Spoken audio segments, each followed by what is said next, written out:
नागपुरात online share ट्रेडिंगद्वारे 1 कोटीपेक्षा जास्त रुपयांच्या फसवणुकीचा प्रकार घडलाय। नागपूर सायबर पोलीस ठाण्यात फसवणुकीची तक्रार दाखल करण्यात आली आहे। वेगवेगळ्या मोबाईल नंबर वापरून फसवणुकीचे पैसे वेगवेगळ्या खात्यांमध्ये ट्रान्सफर करण्यात आले होते।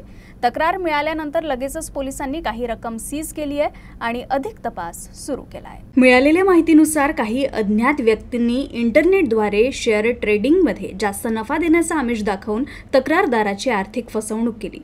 आरोपींनी तक्रारदाराकडून विविध मोबाईल नंबर आणि बँक खात्यांद्वारे अंदाजे 1,08,00,000 रुपये वसूल केले। पैसे जमा केल्यानंतर तक्रारदाराला कोणताही नफा देण्यात आला नाही किंवा मूळ रक्कमही परत करण्यात आली नाही।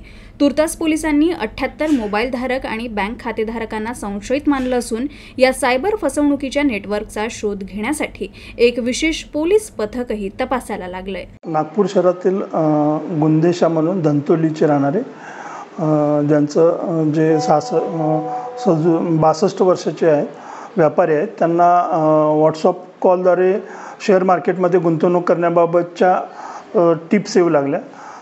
त्यानंतर त्यांना पण ते जसं त्यांना एका 2 व्हॉट्सअप ग्रुपमध्ये ॲड केलं। व्हॉट्सअप ग्रुपमध्ये ॲड केल्यानंतर जे वेगवेगळे व्हॉट्सअप ग्रुपचे मेंबर आहेत ते त्यांना त्यांचा प्रॉफिट जे आहे ते दाखवत होते। त्यानंतर त्यांनी सप्टेंबर मध्ये 1 सप्टेंबरपासून पैसे भरण्यास चालू केले विविध अकाउंटवर आणि विविध 13 अकाउंटवर त्यांनी 1,08,00,000 रुपये भरले। याबाबतचा सर्व तपास हा माननीय पोलीस आयुक्त आमचे सिंगल सर यांच्या मार्गदर्शनाखाली आमचे जॉईंट CP सर तसेच आमचे DCP लोहित मतानी यांच्या मार्गदर्शनाखाली चालू आहे।